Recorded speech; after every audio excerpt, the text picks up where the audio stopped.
Good morning, everybody. Welcome back to Joe Sends Rarest Photos. Thanks for tuning back in. I know I've been very hit or miss lately when making new videos. Of course, I've got some 755 videos already on the channel. So if I don't make it to reading and you're a new subscriber, just click on the name, Joe Sends Rarest Photos, and go to the playlists and pick a book or pick a topic. Somebody asked me to read Elvis in the Twilight of Memory, June Monico, to read another section of that, so I'm going to do that. Thank you to you members, brand new subscribers. I just got a notification that you can actually sign up as a member on iOS, iPhone now. So it's there. And I think also when you click on Joe Sends Rarest Photos and scroll across the playlist, there's membership. And you can always leave a super thanks if you feel like doing that. Let's get to reading. Actually, one more time before we get to reading, a few of you asked when the records would be out that I'm cutting. Doing some photos for my wife and mine, my wife and I's duet record. There's duets and solo songs in it, but it's our country release. Doing some photos for that tomorrow before we go play a show. So that'll probably be on iTunes Monday or Tuesday. We might do a pre-release for it. We might just put it out because we've been working on it so long. The Elvis tribute songs will be a little bit longer. I'm still working on that. We're doing a Christmas record. In fact, well, I may have a preview for that on Monday or Tuesday as well.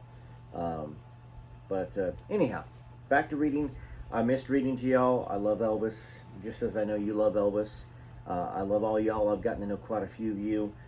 Love seeing the comments, love seeing the camaraderie on the channel and the respect back and forth to each other. I think that's what makes this channel very unique. You guys, you ladies and gentlemen. All right, so chapter 20 is the Reno Brothers. Elvis was restless between shows, so he decided to go car shopping, taking Colonel Parker with him to do his wheeling and dealing. They drove the Lavender Lincoln as a trade into downtown Miami and made a fast deal on a new Continental Mark II. Now, it was all white, inside and out, and it was the same make and model as Buddy's car. The Lincoln dealer parked the Lavender car, still sporting all the names, phone numbers, and messages to Elvis, along with a small dent in the front bumper in the middle of his showroom floor. A big picture of the autographed car was in the paper the following day. That's smart. Made a lot of money, a lot of car salespeople coming down there. The Lincoln dealer had crowds that he couldn't handle, but they didn't come to buy. They came to see the car that used to belong to Elvis Presley. Now, while Elvis was car shopping, Pat and I took the mint green Continental, went downtown to do some shopping ourselves. We parked the car in the parking lot, and I put the ticket in the pocket of my blouse. Well, we spent several hours going in and out of stores, both buying an identical pair of black pants. Identical except that Pat's were just 2 sizes smaller than mine. The 2-piece swimsuit was just coming into fashion, and I bought a white one. I decided I couldn't live without it, so I had to get it. Pat was more daring. Hers was pink and black, Elvis's favorite colors. Now, going in and out of so many stores, we didn't realize that we were lost until we tried to find the car. We knew the parking lot was on a side street, but which one? Walking down the main street and looking down every alley, we were relieved finally when we saw the public parking sign in the back of the block. We ran to the parking lot, but there was no mint green car. Thinking the car had been stolen, Pat and I both started to panic, until the parking attendant told us of another lot a few blocks down. Well, we found that parking lot, but again, no mint green car. And this time, no attendant. We were both walking back to the main street, completely out of breath, when I remembered the parking ticket in the pocket of my blouse. See, the address was on the ticket. So now all we had to do was find the street. We asked a couple for directions. Sorry, we're not from around here, the first one said, shaking their heads. Then I asked another man and got the same answer. So I decided to ask people if they were from Miami before asking directions. Some people were standing across the street, so we ran over to them.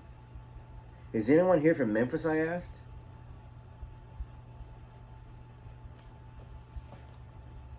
They all looked at me and Pat like they didn't even understand the question. No, we're not, they answered. Are you from Memphis? We asked another couple. Giving us a strange look, they replied they weren't. Well, if this don't beat anything I've ever seen, nobody in this town is from this town, I said to Pat. Finally, it dawned on us that at the same time we were saying Memphis instead of Miami. We'd obviously been around the boys too long. They were always talking Memphis, Memphis, Memphis. The very next person I asked was from Miami, and at last he pointed us in the right direction. It's pretty early in the morning, folks, so apologize. I'm still a little sleepy. My voice feels kind of thick. All right, we'd wasted an hour trying to find the car and barely made it in time to shower and change for the afternoon show. Pat and I laughed about that incident for a long time afterwards. Even today, when I go ask for directions, I hear myself asking, are you from Memphis? That's a cute little section there in the book. Buddy dropped Pat and me off at the stage door and went to park the car. Now, by this time, the guard knew our faces, so we had no problem getting in. When we got to Elvis's dressing room, we found him in the middle of a press interview. We stood quietly in the background, listening to some of the dumbest questions I'd ever heard. Now I understood why Elvis hated any and all dealings with the press. Now, that's an interesting small little take there. We know Elvis respected the press, was always respectful, had a good relationship with the press later on. Now, in the beginning, even though he tried his best to be respectful, it hurt Elvis's feelings that so many of the press, what they wanted to do was they wanted to rile Elvis up. They wanted to play to their constituency, in a sense, the grown-ups, not the kids. And so they said a lot of mean, rude, cruel, untrue things about Elvis. And so to June's recollection, and rightly so at that time, Elvis hated any and all dealings with the press. How things change, right? Now, one of the reporters asked him what he thought of the Andrea Doria, which was a ship that had sunk recently and was in the news. And this is what Elvis said. I haven't had time to read the newspaper, and therefore I have no opinion. Now, if you gentlemen will excuse me, I only have 15 minutes before showtime. I will be happy to speak with y'all later, though. I could tell he was getting hot under the collar as he shook their hands one by one when they left. He leaned against the door, his arms folded across his chest, and just shook his head from side to side. I should have asked that son of a bitch if he knew anything about rock and roll music. I thought reporters were supposed to be well educated. What kind of a-hole would ask me a stupid question like that? He shook his head in disbelief. I'm probably going to get in trouble from YouTube for saying that. Being vulgar is bad enough, but that... Oh, okay. Oh, well, yeah. So what happened next was they all answered, a stupid one. That's who would ask a question like that. And then Elvis grinned, and before he gave me a big hello kiss, he said, being vulgar is bad enough, but that dumb MF wants me to look stupid. Can you believe that? So, you know, all the stories about Elvis in the early days, you know, and once again, rightly so, he loved his mother, very respectful. But behind closed doors, he was a normal guy. Which was, you know, Colonel Parker worked very hard to put out an image of perfection. No drinking, no smoking, none of that stuff, no cussing. Elvis was Elvis.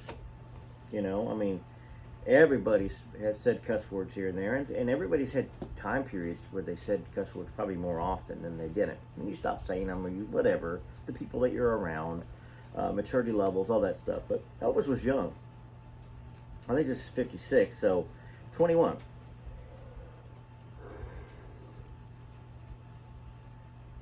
All right. So he grinned and gave me a big hello kiss.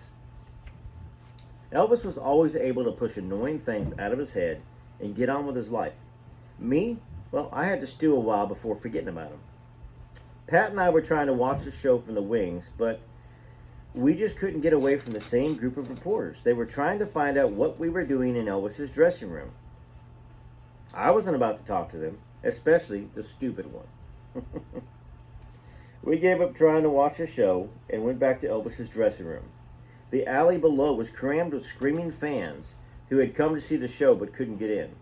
Pat was leaning out the window, talking to some of them, and they were chanting, "We want Elvis! We want Elvis!" Now, after his show, Elvis walked in the room, went to the window, leaned out and waved.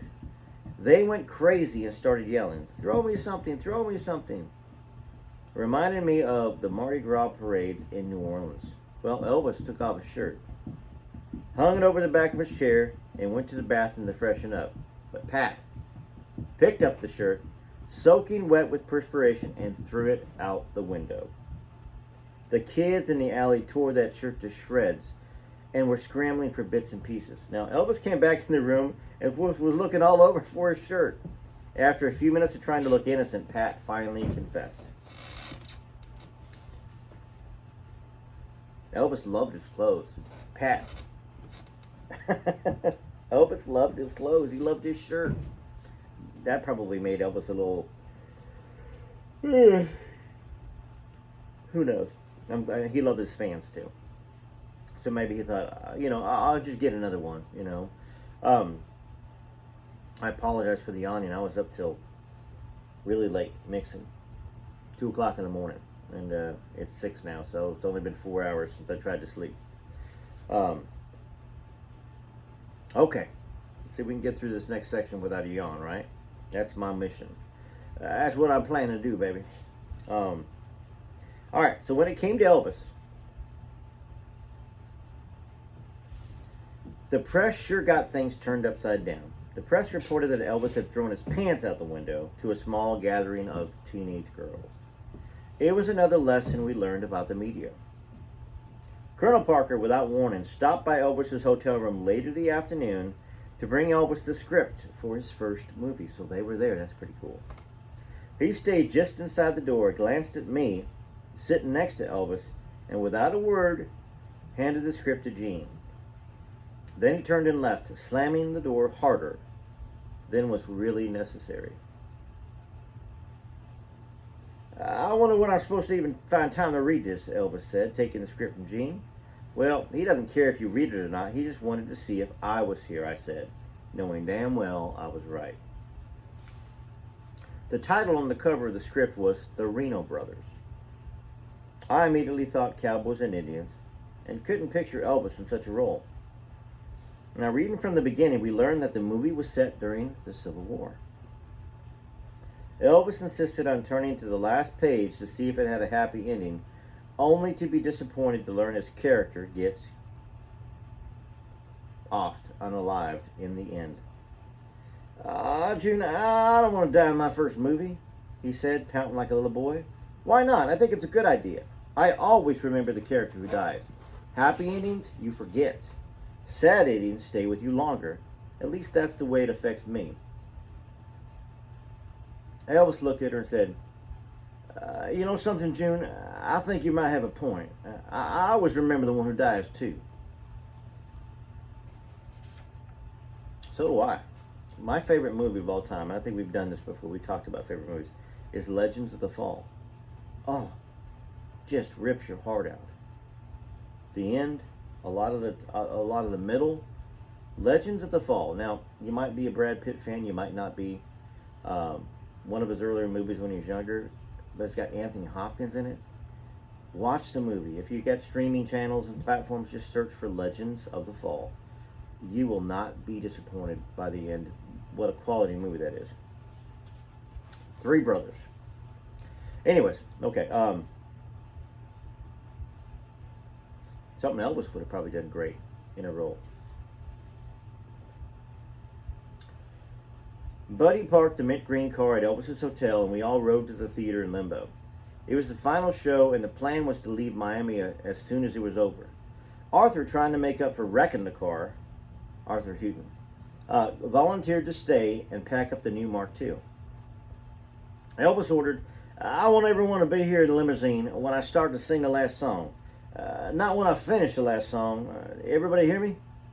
Before the limo came to a stop. "Yes, sir," Pat and I said with a salute. "We hear you, Chief," Red and Jean acknowledged, while Junior just stared blankly through the limousine window. Feeling personally responsible for the boys, Elvis had a heavy burden to carry. They should have been looking out for him, but that's not always the way it happened.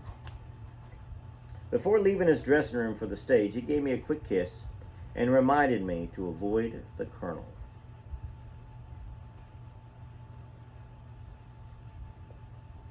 I needed no reminder. There was never any love lost between me and Colonel Tom. Avoiding him was easy. I just wouldn't go near the theater lobby, where the Colonel would set up a table and sell photos of Elvis for 50 cents each. What was 50 cents worth back in 1956 compared to nowadays? I feel like a new house was 12 grand in that time period. So now a new house, let's just say it's averages about 250,000. So that's 10 times, 20 times, $10. Let's just say between $5 and $10. And I know he sold a lot of them. Wow. I bet you a lot of that money went to his pocket. Huh. Okay. The crowds numbered 7,000 per show, and Elvis had 4 shows in Miami. Over half of those in attendance bought pictures. See, that's my answer right there. 3,500 per show bought pictures. 3,500, 10 grand. Let's say $10 a picture. Let's say $5 a picture. You're talking 15. You're talking 17,500. About $17,500 worth of pictures in today's money, up to maybe 35,000. That's a lot of money. Wow. Hopefully Elvis got at least half of it. Let's hope. Let's see here. Excuse me, by the way. According to my figures, that added up to a lot of pocket change. Having a curious nature, I asked Elvis about the pictures. That's just a sideline thing to keep him busy. He has to feel like he's doing something. Elvis said naively, oh, see, she's talking about this. Good for June. Never suspecting the Colonel might do anything dishonest. So she figures that he wasn't making the money that he should have from the Colonel. The Colonel was pocketing that. I would not doubt it back in those days. You know, I mean, you didn't have audits. You didn't have computer tracking software. It was just somebody's word. I felt the Colonel was not only pushing too hard, but also taking advantage of him financially. I don't know why I felt that way, other than the fact that I thought the man looked like a crook. I couldn't believe the list of cities and number of shows scheduled for the next 9 days. The past 2 days had been killers, with Elvis doing everything on the run. He was doing all the work, trying to keep up a good appearance and busting his behind, while the Colonel puffed his cigar and got richer and richer. Elvis had nothing but respect for the Colonel and gave him all the credit. Now, naturally, I disagreed, saying it didn't matter who his manager was. It was Elvis who was the star, and Elvis would have made it regardless. And then Elvis looked at her and said, Now, June, you're sounding just like my mother."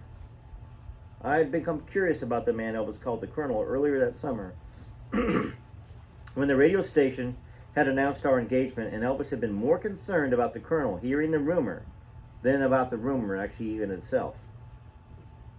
My curiosity was aroused again when Mr. and Mrs. Presley, Elvis, and I were having lunch one day at Gulf Hills, and Lovey boldly announced her opinion about Elvis's manager.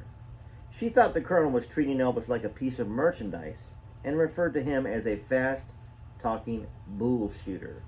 A fast-talking bull shooter. That's a bull shooter right there. I laughed, thinking she was going to use another word instead of shooter.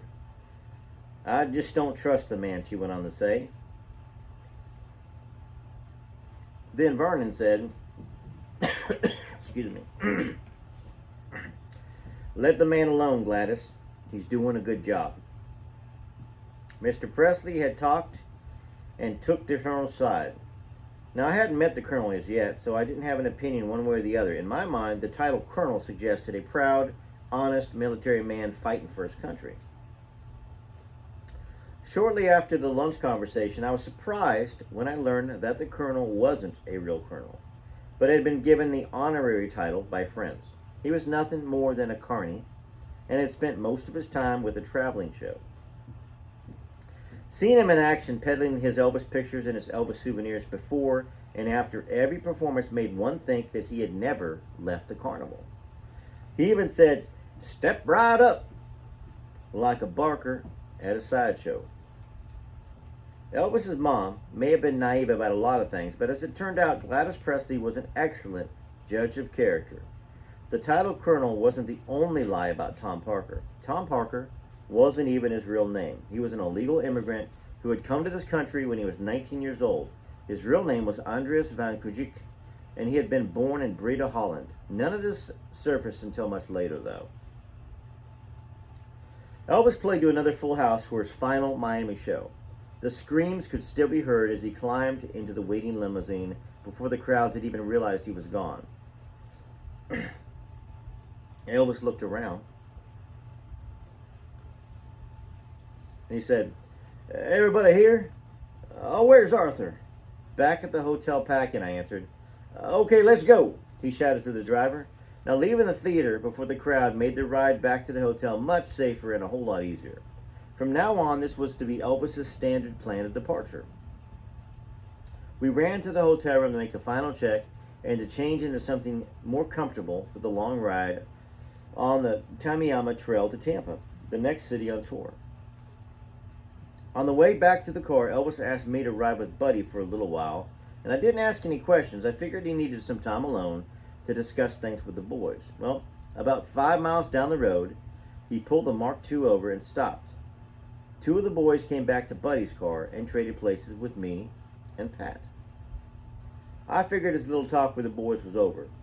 Needless to say, I was more than a little upset when I found out the real reason.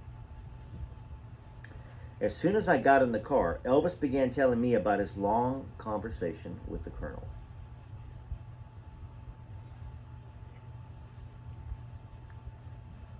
He put an unlit cigar in his mouth and started to mimic the colonel. "You're seeing too much of this girl from Biloxi. She's not good for you, son. You can't be linked to any one girl. Now, if you want to make it in a business, son, don't be getting any ideas about marriage. And for God's sake, don't get her pregnant.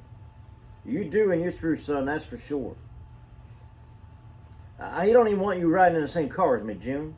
That's why I asked you to ride with Buddy," Elvis said, trying to explain, not realizing that I was getting thoroughly pissed off. "I wish I'd known that," June said. "I wouldn't have let Buddy stop. Pull over, Elvis. I'll be glad to ride with Buddy." And now Elvis said, "Come on, baby. Don't be mad. I'm just trying to tell you what he said. He thinks he'd be bad for me if my fans thought I had a steady girlfriend." And what do you think, Elvis? Or does it matter? Does he tell you when you can go take a... Boy, June, she got a potty mouth. You got a potty mouth, June. She's honest. She speaks it and how she remembers it, right? Well, here's something real quick, just to talk about for a moment. You know, I read Are You Lonesome Tonight, the Lucida Barban book, talking about her relationship with Elvis starting in 1953 until Elvis's passing. And everybody says, you know, this is what Derry Matera said. Everybody was like, how can she remember things so vividly? She's putting words into Elvis's mouth that we don't even know are true. June is writing 1997 here, so 10 years after Lucy's book. And 1997 would be 41 years after all this happened. And I'm reading this, and you're listening to it, or reading along, and we're not necessarily arguing with her memory, right? We're not saying, oh, Elvis didn't say that. Or that's not how the conversation went. We have to trust June, right? And so that got me in a little bit of hot water with some Elvis fans about reading the Are You Lonesome Tonight book. I choose to believe Derry Matera, and I choose to believe what I believe about Lucy and about Desiree. All right, so let's get back here. So June is mad. Does he tell you when you can go take a number 2? I was taking my anger out on Elvis. Stop the damn car, and you won't have to worry about the Colonel or the fans. She was a little firecracker, that June.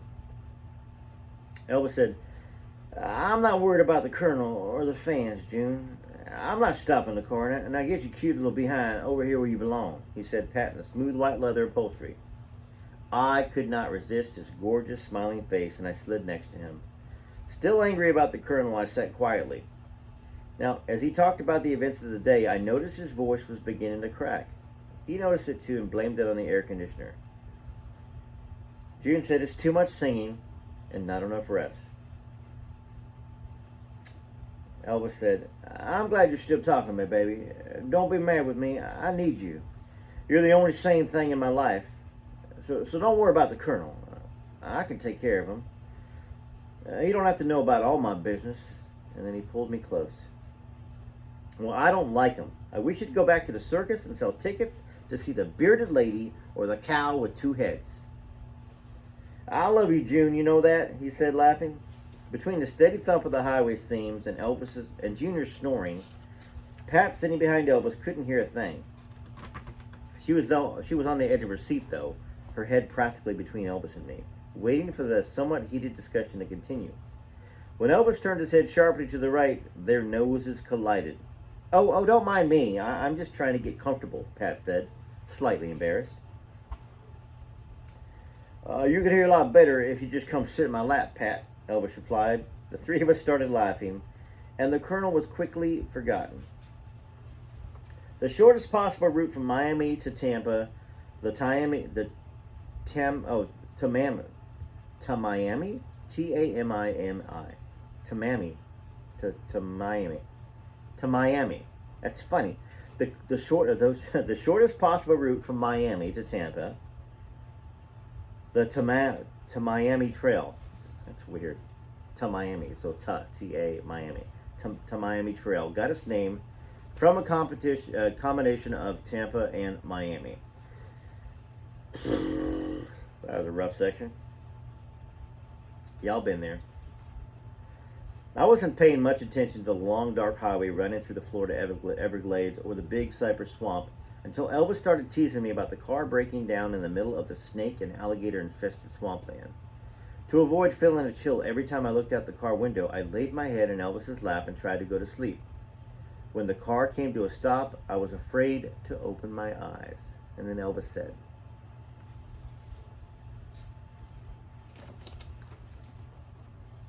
till next time. I'm going to add a little sample of some of the stuff coming up on the records and throw some Elvis Presley pictures. I'm blessed. I've got a lot of photos that I've collected throughout the years, and we didn't have these back in the day before the internet. It's just amazing how many photos of Elvis there are out there. How many photos I still haven't seen, probably, and so you haven't seen either. Anyways, TCB TLC, thank you again. Appreciate all of you. Appreciate those that send me emails, letters, like Andrew. I enjoy your letters, and the flash drives you send. You're amazing, an amazing Elvis fan, and an amazing contribution to this community. Those of you that send me emails checking on me, I get a lot of requests that I can't quite do. Like some of y'all want me to say something about a certain person or not say something. I mean, I'll be honest. I mean, I don't get caught up in the Elvis drama in the community.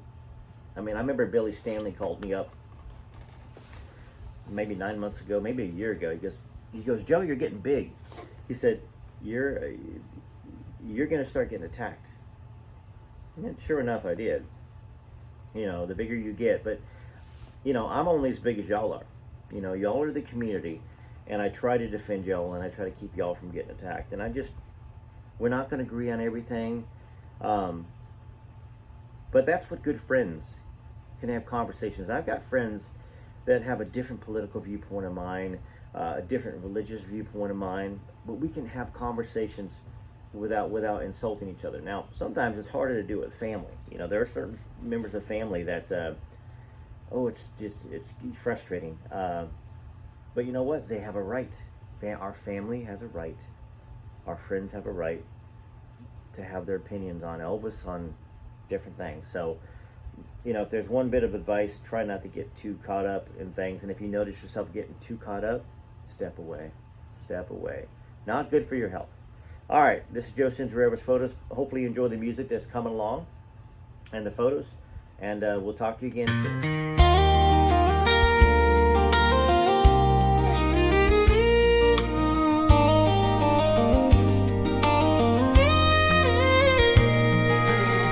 I take Route 405 sometimes on my way home.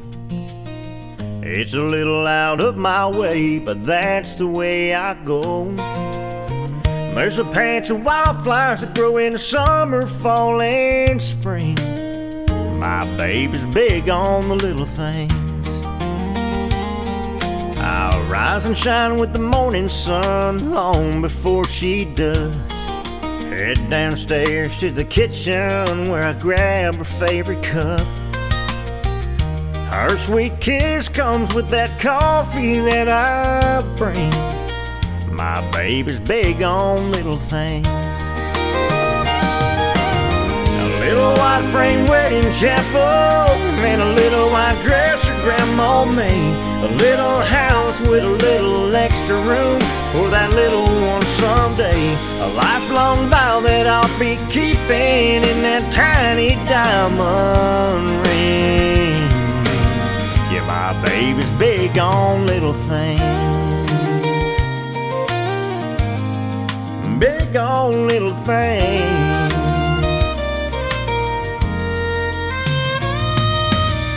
Pick up that cell phone for no reason and no rhyme, just to remind her that she's always on my mind. And I smile just thinking of her smiling when it rains. Yeah, my baby's big on little things. A little white frame wedding chapel and a little white dress her grandma made. A little house with a little extra room for that little one someday. A lifelong vow that I'll be keeping in that tiny diamond ring. Yeah, my baby's big on little things.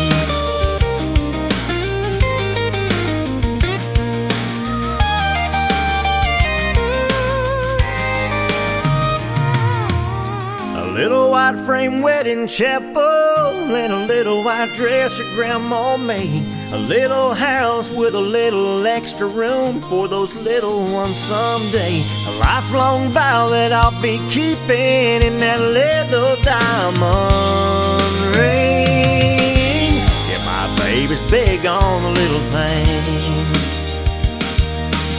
Yeah, my baby's big on the little things. She's big on little things. Jason Wagner, this one's for you, brother.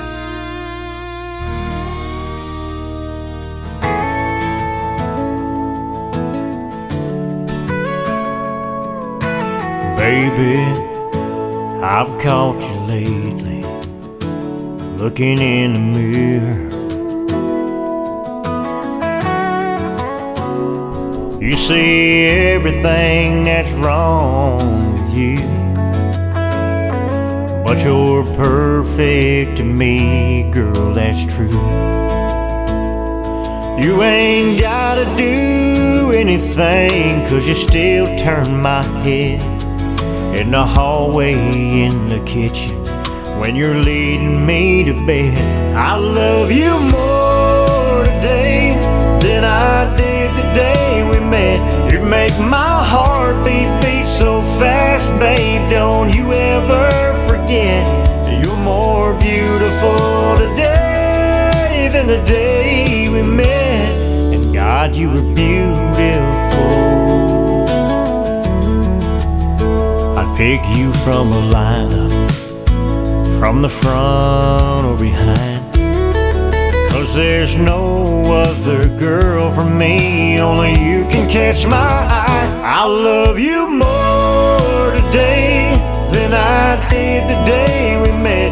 You make my heart beat so fast, babe, don't you ever forget.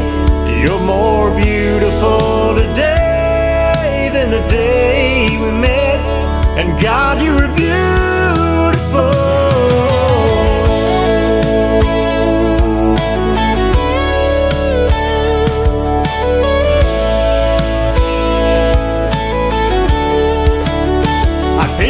From the lineup, from the front or behind, 'cause there's no other girl for me, only you can catch my eye.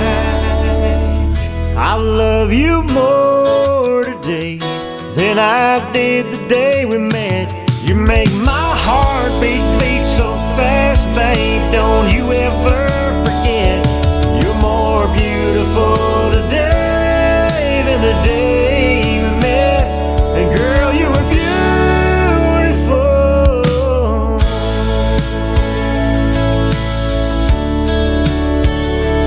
Girl, you were beautiful. You make my heart beat so fast, babe, don't you ever forget. You're more beautiful.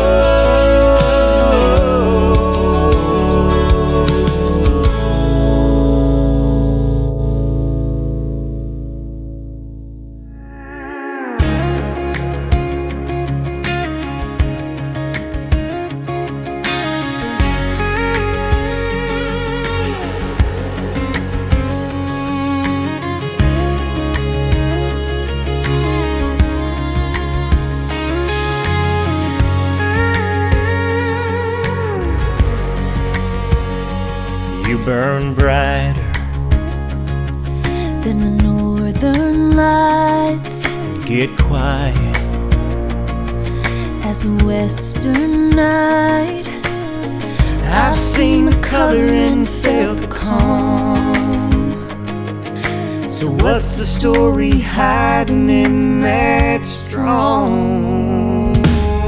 Drop the tough talk, let me pass the scars. Show me the pain that you hide in the dark. Take off the armor, let down the guard. Baby, I wanna know who you really are.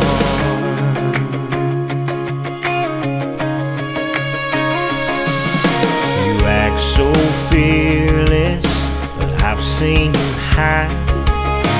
Smiling like sunshine, hiding that storm inside. I feel you pull back when things get hard.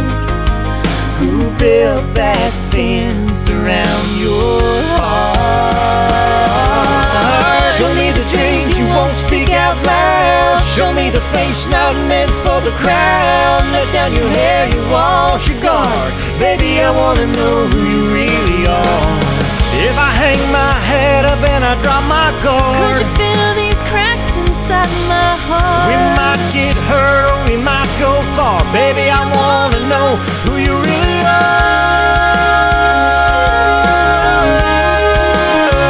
Who you really are.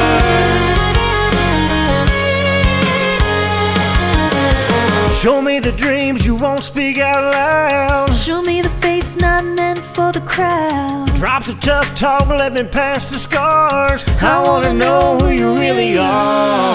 Drop the tough talk, let me pass the scars. Show me the pain that you hide in the dark.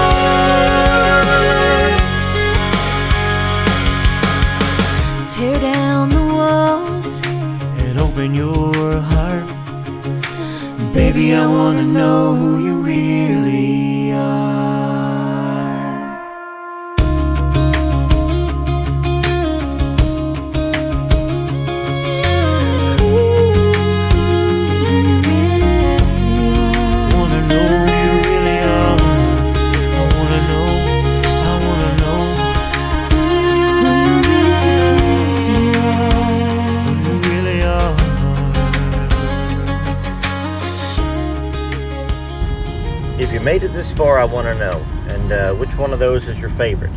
Like I said, I've got a country record coming out that's just a solo country record by me. I've got a duet record with my wife and things that we've written together. And then we're going to be doing a Christmas record. One of the songs on there is going to be called Runaway Christmas. And maybe I'll be able to kind of preview that in a few days. Another one is My Favorite Gift Is You. There's just something for everybody. Christmas time's a coming, kind of more of a child-friendly song, Christmas song. But I love Christmas. I'm excited that the season's coming around. Yes, there's financial struggles with Christmas. You know how that is. And I try to put that in the back seat and remember that we're only young once, and children, the excitement and wonder of Christmas and family togetherness and all that stuff. Another song I wrote called Home for the Holidays, talking about how sometimes just returning back home when you can. As we get older, obviously home is going to be where folks come to see us. All right, TCB TLC.